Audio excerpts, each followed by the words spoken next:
The Peter Schiff Show. Well, thus far, we are 2 days into the week, and it's been relatively uneventful. Not a lot of economic news that has come out thus far in the week. Of course, what news has come out has been bad, and I'm going to get to that.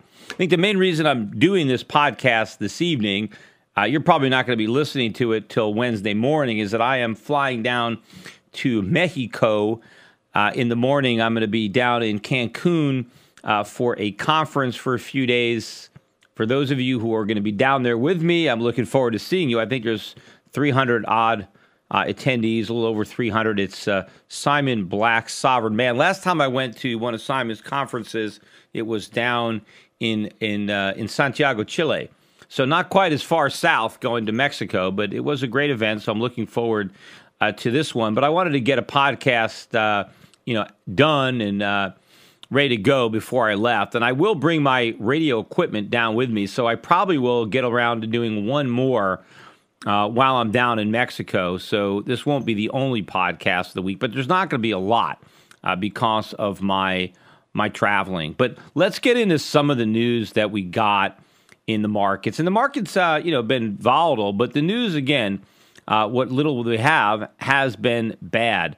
On Monday, we got the Chicago Fed National Activity Index. And, once again, everybody was expecting a bounce back because last month, the index dropped. It was down 0.11, so it was minus 0.11. And the consensus was that it would rebound to plus 0.15. And that seems to always be the consensus. I'm sure that they're looking for a bounce back in April. But we got the March number. Now, there were some people who thought the number would be negative, right? The lowest forecast was minus 0.26. But most people were looking for an increase because the mean of the consensus was plus 0.15 and the high end was plus 0.2. Well, the actual number came in at minus 0.42. So basically about double the worst case estimate.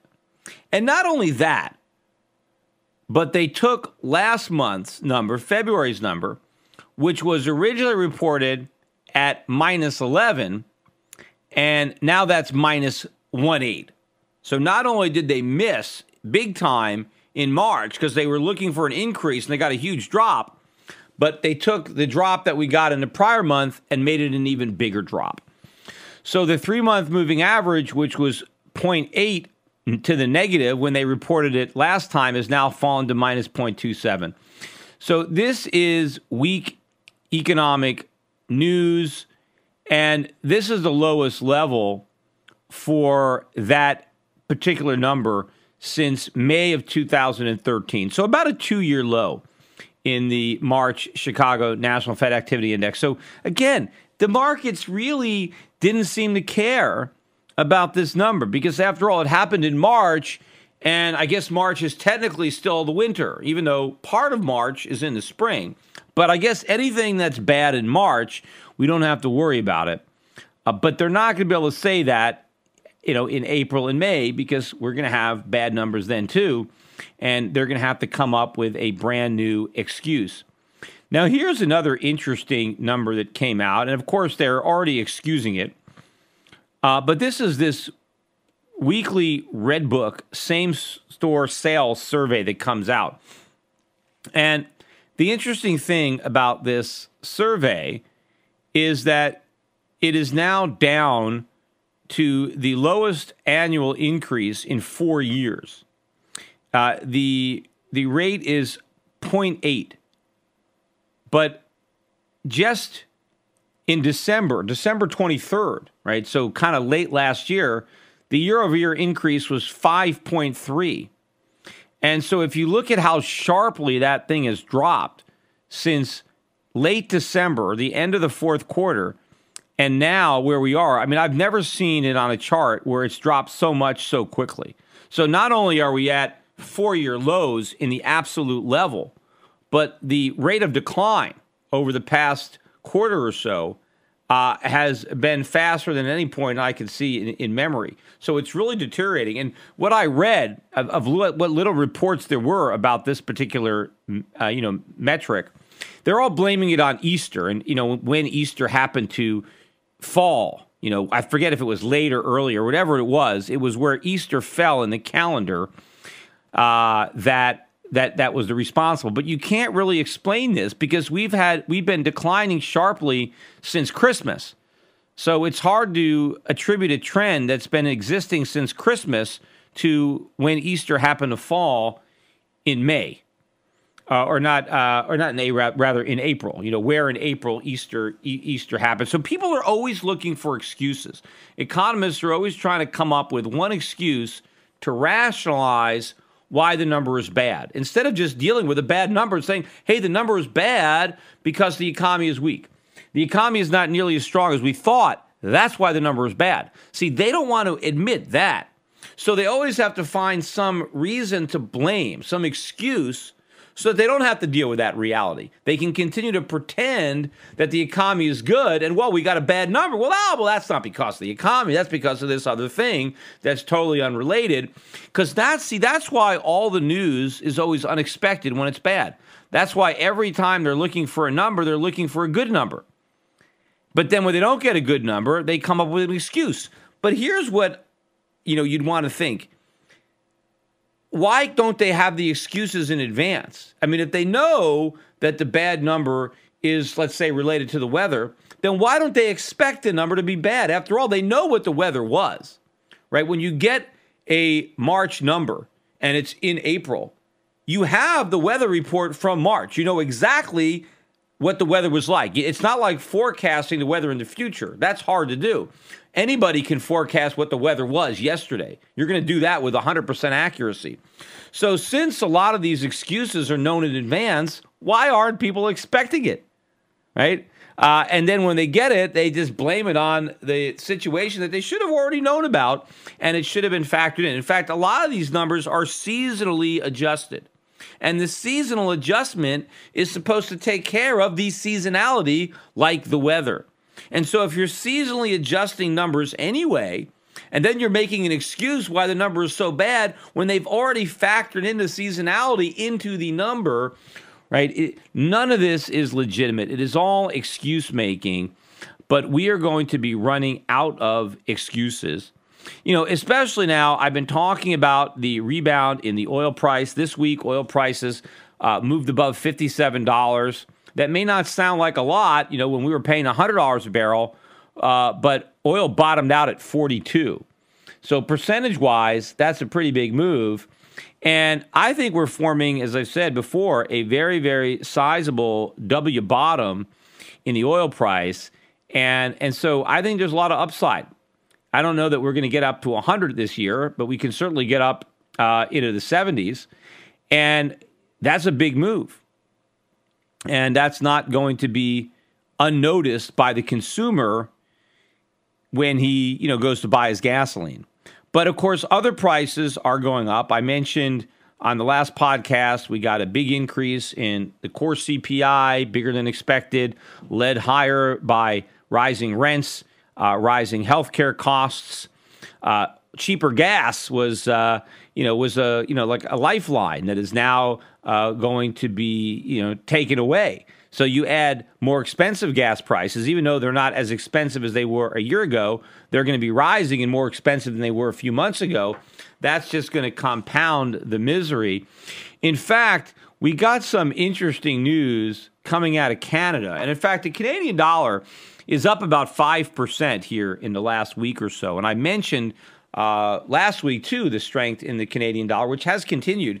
And one of the numbers that came out last week was the big jump in Canadian inflation, particularly when you don't count energy, because gas prices were still going down, but the price of everything else was going up, most particularly the price of food. Because I think in the most recent month, food prices alone were up almost 4% on the month, not on the year, on the month. And of course, certain food items, certain meats and vegetables, produce are really going up very, very rapidly. And of course, this is all the result of the big drop in the Canadian dollar. And why did the Canadian dollar drop? Because the Central Bank of Canada cut interest rates and said the reason they were doing this was because there wasn't enough inflation. They were worried that inflation would be too low.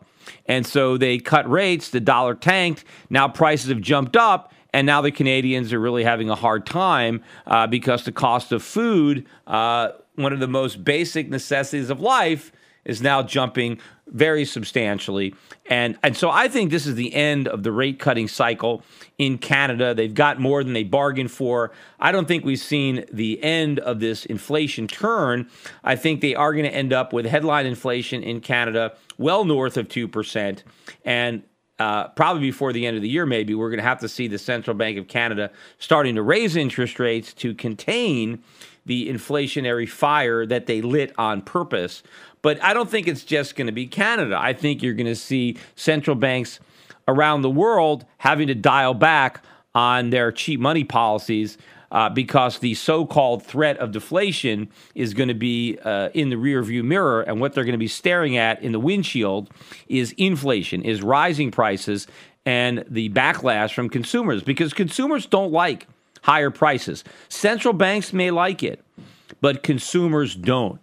But we got a little taste of what's in for us here in America today because we had a central banker, and this guy is the president of the Federal Reserve Bank of Boston, right? Eric Rosengren. He's not a voting FOMC member, but obviously he's high up there. He's a president of the Bank of Boston. And what he says is, pretty representative of the way people think there at the Federal Reserve. And what he said today was that he thought our 2% inflation target was too low, meaning that we ought to target a level of inflation higher than 2%. Now, how high does he want to target? He didn't say, right? I mean, is it going to be 2.5? Is it going to be 3? Is it going to be 4? I mean, what is the target that Eric Rosengren thinks would be appropriate? Now, the reason he says we need higher inflation is because he thinks that gives us leeway to pursue more growth. That the thing holding us back is this fear of inflation. And if we can just raise the target maybe to 3%, the Fed can be a lot easier. We can keep interest rates lower for longer if we're willing to allow the inflation rate to move up, right? But of course, we know that cheap money doesn't create economic growth and doesn't create employment. It actually undermines both. But if you believe that no matter what, see, this is the vicious cycle that you find yourself in.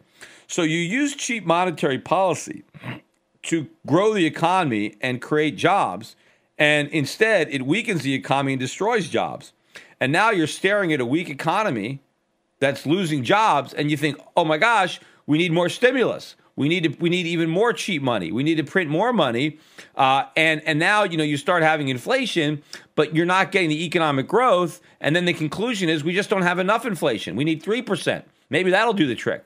4%, 5%, 6%. The problem is the more inflation you create to create growth, the slower the economy gets in real terms, which means the more inflation you ultimately have to create until you eventually figure it out. But of course, by the time you figure it out, it's too late because you've dug yourself in a Grand Canyon of a hole that now it's impossible to get out. But the fact that you've got these guys at the Fed, this is just the beginning.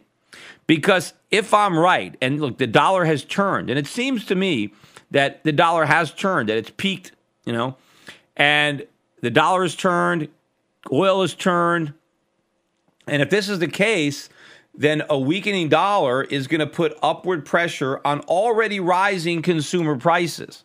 And these numbers are going to start to be north of 2%. And the Fed is already trying to lay the foundation for why they won't raise interest rates with rising inflation. And we already know that if the job market has already peaked out, right? The Fed is saying they expect the unemployment rate to go down to 5% from 5.5%. What if it goes up to 6% instead? Goes in the other direction. Well, now they're going to need QE4. Forget about rate hikes. But the only thing that might stop them would be if inflation was up at their 2% target, unless they've already said, let's have a higher target. we're not worried about 2%. We're more worried about the economic slowdown, and so we're willing to have more inflation. And after all, inflation is not a bad thing. But of course, the consumer, just like the Canadian, doesn't like higher prices. That's why everybody wants to shop at Walmart. They advertise everyday low prices. They don't advertise everyday high prices. But economists think that prices going up is a good thing. But you see the backlash. And the problem is we can't do anything about it. I do believe that other countries are positioned to stop the inflation. So once countries see inflation rates north of 2%, countries that are fiscally solvent, that are in a position to raise rates because they can afford it, will do so. The problem is all we can do about inflation is talk tough. It's like the opposite of Teddy Roosevelt, right? He was speak softly and carry a big stick. See, we scream and we have no stick. And we're screaming so loudly because we don't want people to realize that we don't have a stick. All we've got is the capacity to scream. But if that doesn't work, we can't back it up with anything. And that, I mentioned on my last podcast, I mentioned Teddy Roosevelt, only in kind of like a negative way, because when they talked about, Teddy Roosevelt in the Hall of Presidents, they only talked about his trust busting, his attacks against big business. I mean, they didn't really go into his foreign policy or that aspect of his foreign policy, which I was a fan of him in that respect. It was just his economic policy and his, anti-monopoly or trust busting, that kind of stuff that I didn't like. But that was the only thing that Disney wanted to highlight, was the fact that he was anti-business, and that's what made him a great guy. Plus the fact that he was related to Franklin Delano Roosevelt. He was his uncle or whatever he was, and that also, because they wanted to tie in one Roosevelt with another, who was probably their favorite president. No, I thought about this after I recorded it, because I was also talking about Paul Krugman. And then I thought, if they had a hall of economists, a hall of Keynesian economists at Disneyland, right? The way they have a hall of presidents. See, the hall of presidents is in Liberty Square, right? Even though, the presidents that they featured weren't the leaders of liberty, they were the destroyers of liberty, most of them anyway. But I said, if they built something like that for economists, and it's certainly for Keynesian economists, they'd have to build a whole exhibit in Fantasyland, because that's the only place that Keynesian economics belongs, is in Fantasyland. And the fantasy of this Keynesian recovery is about to come crashing into the reality of a renewed recession, depression, and a currency crisis. And I'd like to see Paul Krugman wiggle his way out of this one and try to argue why Superman or Super Krugman, whatever he calls himself, how somehow he was right in all those crazy free market Austrian school, what does he call us, Austerians or whatever it is, how we were so wrong and he was so right, when this whole horrible experiment of his, it's just like a little kid, blowing up a chemistry set, because that's really what Paul Krugman is. He has all these chemicals, these Keynesian chemicals, and he throws them all together, and he expects something great to happen, and he ends up blowing himself up. And that's exactly what's going to happen, except it's not himself that's blowing up, but he's blowing up the U.S. economy. But it's going to be interesting to see how he rationalizes this, because he may be the very last person to acknowledge that he was wrong. I mean, everybody will figure it out before Paul Krugman does. Hi, this is Peter Schiff, and long before foreign governments and hedge funds were buying gold by the ton, I urged my clients to put 5 to 10% of their portfolios into physical precious metals. Despite gold's massive rise over the last decade, I still think that a 5 to 10% allocation to gold and silver is a smart investment decision. But buyers have to beware. Big TV gold dealers push all sorts of coins that are poor investments. Bait and switch deals, price protection guarantees, leveraged gold accounts. These are just a few of the sleazy tactics used to swindle inexperienced gold buyers. My gold company is different. We never offer a coin or bar unless I consider it to be a good investment. I want my customers to be educated. That's why I'm offering you a free research report exposing the biggest scams and ripoffs in the industry. Download my report, Classic Gold Scams and How to Avoid Getting Ripped Off, for free at goldscams.com. This report tells you everything you need to know about how to avoid losing thousands of dollars with scam gold dealers. It even tells you how to tell if a salesman is lying to you on the phone. This is a must-read for anyone considering a gold or silver investment. Download this free report today at goldscams.com. That's goldscams.com.